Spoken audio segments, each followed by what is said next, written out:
ಅಯ್ಯೋ ನಾವು ನಿಮ್ಮಷ್ಟು ಕ್ರೂರಿ ಅಲ್ಲ ಮೇಡಮ್. ನಿಮ್ಮಂತರ ನಂಬಿಸಿ ಮೋಸ ಕುತ್ಕೋಯಲ್ಲ ನಾವು. ಬಿಗ್ ಬಾಸ್ ಈಗ ಗಿಲ್ಲಿಯವ್ರಿಗೆ, ಅಶ್ವಿನಿ ಅವ್ರಿಗೆ, ರಜತ್ ಅವ್ರಿಗೆ ಒಂದು ಟಾಸ್ಕ್ ಕೊಟ್ಟಿದ್ದಾರೆ. ಕಿಚನ್ ಡಿಪಾರ್ಟ್ಮೆಂಟ್ ಅವ್ರದ್ದೇ ಇದೆ. ಅಡುಗೆ ಎಲ್ಲ ಅವರೇ ಮಾಡಬೇಕು, ಎಲ್ರಿಗೂ ಕೂಡ ಅವರೇ ಕೊಡಬೇಕಿದೆ. ಸದ್ಯ ಈಗ ಕಿಚನ್ ಡಿಪಾರ್ಟ್ಮೆಂಟಲ್ಲಿ ಯಾರು ಕೂಡ ಒಳಗಡೆ ಕಾಲಿಡಂಗಿಲ್ಲ. ಈಗ ಬಿಗ್ ಬಾಸ್ ಲೈವಲ್ಲಿ ಏನು ನಡೀತಿದೆ ಅಂತಂದರೆ, ಇಲ್ಲಿ 3 ಜನ ಕೂಡ ಕಿಚನ್ ರೂಮಲ್ಲಿದ್ದಾರೆ. ಅಶ್ವಿನಿ ಅವರು, ಗಿಲ್ಲಿಯವರು, ರಜತ್ ಅವರು. ಇಲ್ಲಿ ಕಾವ್ಯ ಅವ್ರು ಬಂದ್ಬಿಟ್ಟು ಇಲ್ಲಿ ಕೇಳ್ತಾರೆ. ಅದು ಅಶ್ವಿನಿ ಅವ್ರ ಹತ್ರ ಇಲ್ಲಿ ಮಾತಾಡ್ತಾರೆ. ಬ್ರೆಡ್ ಟೋಸ್ಟ್ ನಾಳೆನಾ ಅಂತ ಇಲ್ಲಿ ಕಾವ್ಯ ಅವ್ರು ಕೇಳ್ತಾರೆ. ಅದಕ್ಕೆ ಇಲ್ಲಿ ಗಿಲ್ಲಿಯವರು ಸಾಂಗ್ ಆಡ್ತಾರೆ. ಸ್ನೇಹ ಅಂತ ಒಳಗೊಳಗೆ ಸ್ಕೀಮು ಹಾಕ್ತಾರೋ, ಒಂದೇ ತಟ್ಟೆಲ್ ಅನ್ನ ತಿಂದು ಮುಹೂರ್ತ ಇಡ್ತಾರೋ ಅಂತ ಅಂದ್ಬಿಟ್ಟು ಇದು 2ನೇ ಸತಿ ಆಕ್ಚುಲ್ ಆಗಿ ಹಾಡು ಹೇಳ್ತಿರೋದು. ಏನಕ್ಕೆ ಅಂತಂದ್ರೆ ಹೆಂಗಾದ್ರೂ ಮಾಡ್ಬಿಟ್ಟು ಇಲ್ಲಿ ಕಾವ್ಯ ಅವ್ರನ್ನ ಮಾತಾಡಿಸ್ಬೇಕು ಅಂತ ಅಂದ್ಬಿಟ್ಟು. ಕಾವ್ಯ ಅವರು ಕೂಡ ಬೇಕು ಅಂತಾನೆ ಬಂದ್ರೇನೋ ಗೊತ್ತಿಲ್ಲ, ಒಟ್ಟಲ್ಲಿ ಕಿಚನ್ ಡಿಪಾರ್ಟ್ಮೆಂಟ್ ಅಲ್ಲಿ ಬರ್ತಾರೆ, ಅಶ್ವಿನಿ ಅವ್ರನ್ನ ಮಾತಾಡಿಸ್ತಾರೆ.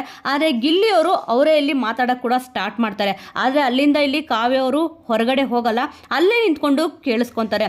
ಜೊತೆಲಿ ಇದ್ಬಿಟ್ಟು ಸುಮ್ಮನೆ ಹಾಳ್ಬಾವಿಗೆ ತಳ್ಳೋದಲ್ಲ, ಹಾಳ್ಬಾವಿಗೆ ತಳ್ಬಿಟ್ಟು ಆಳ ನೋಡೋದಲ್ಲ ಅಂತ ಇಲ್ಲಿ ಹೇಳ್ತಾರೆ. ಅದಕ್ಕೆ ಯಾರು ಅಂತ ಅಂದ್ಬಿಟ್ಟು ಇಲ್ಲಿ ರಜತ್ ಅವ್ರು ಕೇಳ್ತಾರೆ. ಆದ್ರೆ ಗಿಲ್ಲಿ ಅವರು ಹಾಗೆ ಮಾತನ್ನ ಕಂಟಿನ್ಯೂ ಮಾಡ್ತಾರೆ. ನಾನೇನೋ ರೇಗಿಸ್ನಂತೆ ಮಾಡದ್ನಂತೆ, ಇಲ್ದೇ ಇರೋ ಕಾರಣನೆಲ್ಲ ಹೇಳ್ಬಿಟ್ಟು ನನ್ನ ತಲೆ ಮೇಲೆ ಹಾಕ್ಬಿಟ್ಟು ಆಚೆಗೆ ಹಾಕಕ್ಕೆ ಇಲ್ಲಿ ನೋಡಿದ್ರು ಅಂತ ಹೇಳಿದ್ರು.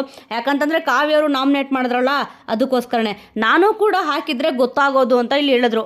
ಕಾವ್ಯ ಅವರು ಇಲ್ಲಿ ನಾಮಿನೇಟ್ ಮಾಡಿದ್ರು ಕೂಡ ಗಿಲ್ಲಿ ಅವರು ಕಾವ್ಯ ಅವ್ರನ್ನ ನಾಮಿನೇಟ್ ಮಾಡ್ಲಿಲ್ವಲ್ಲ, ಅದಕ್ಕೆ ಗಿಲ್ಲಿ ಅವರು ಈ ರೀತಿ ಹೇಳ್ತಾರೆ. ಕಾವ್ಯ ಅವರು ಇಷ್ಟಕ್ಕೂ ಕೂಡ ಏನು ರೆಸ್ಪಾನ್ಸ್ ಮಾಡಿರ್ಲಿಲ್ಲ, ಆದ್ರೆ ನಾನು ಕೂಡ ಹೊರಗಡೆ ಹಾಕಿದ್ರೆ ಗೊತ್ತಾಗಿರೋದು ಅಂತ ಅಂದ್ಬಿಟ್ಟು ಗಿಲ್ಲಿ ಅವ್ರು ಹೇಳಿದ ತಕ್ಷಣನೇ ಹಾಕ್ಬೇಕಿತ್ತು ಅಂತ ಅಂದ್ಬಿಟ್ಟು ಇಲ್ಲಿ ಹೇಳ್ತಾರೆ. ಅಂದ್ರೆ ಅದೆಲ್ಲ ಹೇಳ್ತಿರೋದು ಕಾವ್ಯ ಅವ್ರಿಗೆ ಅಂತೂ ಕೂಡ ಇಲ್ಲಿ ಗೊತ್ತು, ಕಾವ್ಯ ಅವ್ರಿಗೂ ಕೂಡ ಅವ್ರ ಜೊತೆನೆ ಮಾತಾಡ್ತಿರೋದು ಅಂತಾನು ಗೊತ್ತು.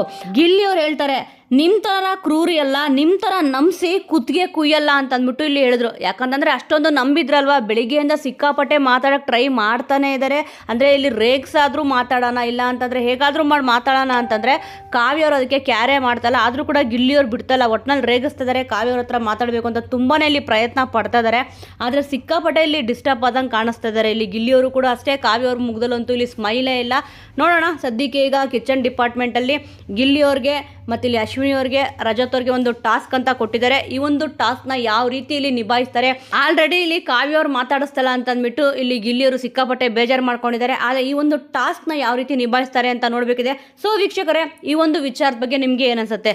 ಇಲ್ಲಿ ಗಿಲ್ಲಿಯವ್ರು ಏನಾದರೂ ತಪ್ಪು ಮಾಡ್ತಾ ಇದ್ದಾರಾ ಅಥವಾ ಕಾವ್ಯ ಅವ್ರು ಏನಾದರೂ ತಪ್ಪು ಮಾಡ್ತಾ ಇದ್ದಾರಾ ಅನ್ನೋದ್ರ ಬಗ್ಗೆ ನಿಮ್ಮ ಒಂದು ಅನಿಸಿಕೆ, ಅಭಿಪ್ರಾಯ ಏನಿದೆ ಅನ್ನೋದನ್ನ ಮಿಸ್ ಮಾಡದೆ ಕಮೆಂಟ್ ಮೂಲಕ ತಿಳಿಸಿ. ಮುಂದಿನ ವಿಡಿಯೋದೊಂದಿಗೆ ಮತ್ತೆ ಸಿಗೋಣ.